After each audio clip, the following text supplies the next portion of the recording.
Сәлем құрметті көрермен, бүгін мен қызықты хикая туралы айтатын боламын. Менімен бірге болыңыздар, мені қолдап, маған тіркеліп, лайк басып отырыңыздар. Алаңсыз бақытты балалық шақта асыр салып ойнап жүрміз. Бірде үйдегілер ауылдың шеткі құмды жерден біреудің ескі үйін алды. Бар жүгімізді жиып сол үйге көшіп бардық. Ол кезде жасым жетіден асқан кезім. Бұрынғы көршілеріме үйреніп қалғанымен басында жабырқап жүрдім. Көрші қыздар бар, бірақ олар менің ойындарына қоспайды. Содан жабырқап жүргенде үй жаққа құм түсірген болатын. Үйді жөндеуге әкелген болу керек. Тап-таза шеге құмды бұрқыратып ойнаймын. Ол кезде олай ойнау біз сияқты балаларға қалыпты жағдай еді. Тағы көрші үйде 5 қыз бар. Ол үйдің қыздарымен де мені ойындарына қоспайтын еді. Әлгі құм келгелі ол үйдің қыздары желкілдеп жүгіріп келеді. Мен өзімше шекемді белік қысып, біздің үйдің құмына ойнаушы болмаңдар деп оларды жақындатпадым. Менде де мінез баршылық. Сонан ол үйде менен бір жас кіші қап-қара шашы бұйра-бұйра қыз бар екен. Біз көшіп барғанда көрмеген едім. Ол қыздың есімі Гули болсын. Құрбымды солай атайтынмын. Гули өте жуас, жүрегі мейірімге толы, сүйкімді қара қыз. Әпкелеріне ұқсамайтын сондай жуас еді. Қолында кәмпиттері бар, маған жақындап ұсынды. Кәмпит көрген мен дереу жібітім. Міне солай Гулимен достығымыз жарасып кетті. Күні бойы екеумізге ғана ойнаймыз. Басқа қыздармен мүлдем араласпадық. Қыркүйек айы келді. Мен 7 жастан асқанмын. Гули болса 6 жастан асқан. Бірінші сыныпқа қол ұстасып бір сыныпқа бардық. Кішкентай кезімде тым алғыр болдым. Сондықтан бірінші сыныптың оқуын әлдеқашан оқып тастағанмын. Сол себепті сыныпта белсенді болып, ұлға да қызға да билігімді жүргізетімін. Ал Гули қатты қорқақ әрі тұйық. Бірақ сабақтан қайтарда әңгіме соғып қайтамыз. Гули мектепте мүлде сөйлемейді. Гули құрбым сыныпта жуас болғандықтан қолындағы ақшасын тартып алуға тырысқан Жанар деген сыныптасының мұрнын қанатып тастадым. Сол Жанармен бірінші сыныпты бітіргенше төбелескен шығармын. Басымыз піспей ұрысып қалатынбыз. Гулидің әкесі өте жақсы кісі. Қызына үнемі ақша ұстатады. 20 теңге алып шығатын. Оған 2 пирожки түседі. Біреуін маған беретін, кейде мен алып шығамын. Солай бөлісіп жеген құрбы болдық. Мектепте маған да сөйлемейді. Арада 1 жыл өтті. Біз тұрып жатқан үйден жылан көп шығатын. Кейде үстінен аттап өтіп кетеміз. Баламыз ғой, жүгіріп жүргенде байқамай қаламыз. Сөйтсек біз алған үйдің астында жыландардың ордасы бар екен. Күніне 1 жылан өлтіріп жүрді. Сосын ол үйді тастап сол ауылдың орталық жағына көштік. Тағы да біреудің ескі сарайын қарызға алып, кейіннен қайтарып отырды. Гули екеуміздің достығымыз алыстап кетті. Мені анам 2-ші сыныпта басқа сыныпқа ауыстырып жіберді. Сонда да әр қоңырау сайын өз сыныма барып тұрдым. Бірақ уақыт өте арамыз алшақтай берді. Өйткені мен жаңа достар таптым. Тек көрген кезде амандасқанымыз болмаса, бұрынғыдай бірге ойнау, бірге сабақтан қайту деген болмады. Арада тағы жылдар өтіп 9-ші сыныпқа аяқ бастық. Сол кездері Гулидің әкесі ауырып қайтыс болды. Қатты қайғырған құрбым қатты тұйықталып кетті. Мүлде ешкіммен араласпайды. 10-ші сыныпта 2 сыныпты араластырып жіберген. Бірақ тағы екеуміз 2 сыныпқа бөлек кеттік. Біздер 2 сынып қыздары араласып кеткен соң қоңырау сайын шұбырып бірімізге барып тұрдық.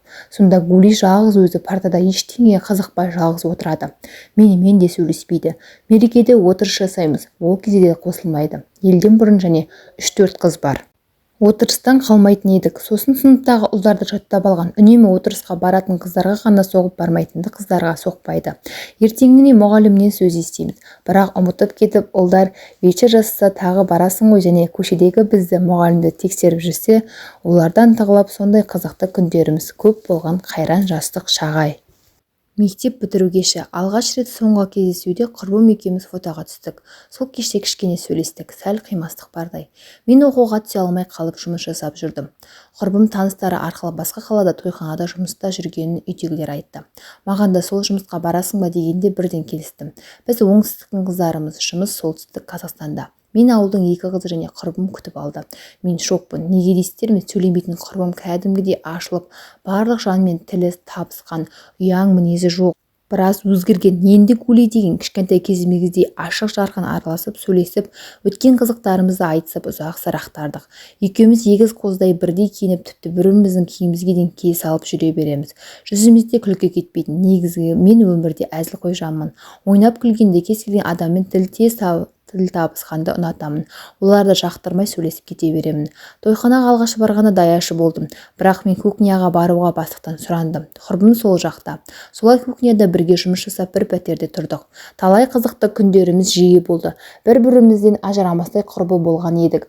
Гули өмірде жаны мейірімділікке толы, еш адамға ренжи алмайтын жан. Сол мінезін мен қатты ұнаттым. Мен қанша жерде әзілқой мінезім ашық болса да, біреуге ренжісем, ол адаммен төбелесуге дейін барамын. Екеуміз де жұмыс жасап жүріп, бір мамандықта колледжде сырттай оқып алдық. Диплом алғанша жұмыс жасап, одан кейін екеуміздің жолымыз екіге айырылды. Мен күйеуге тиіп кеттім, ол сол қалада жұмыс жасап қалды.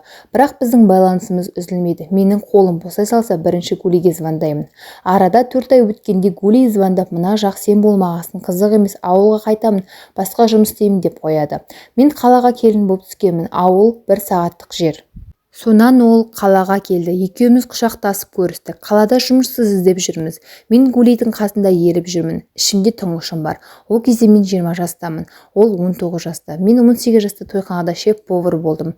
Гули менің көмекшім. Бірақ екеумізде бар жұмысты бірге жасаймыз. Біздің қала шағын. Әрі жас қызды көрген тойхана иелері біздің аспазшы болғанымызға күмәнмен қарап, Гулиді ешқандай жұмысқа алмады. Жұмыс таппай ол ауылға қайтты.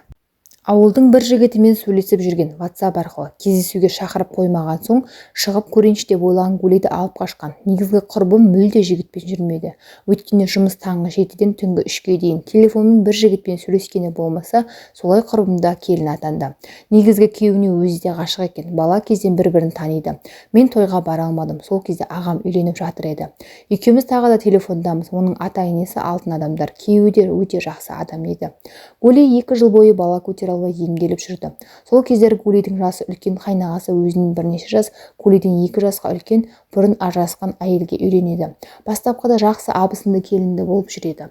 Уақыт өте абысын қайнысына көз салатын сияқты. Гулидің көзінше ерсі қылық жасағанын бірнеше рет байқады.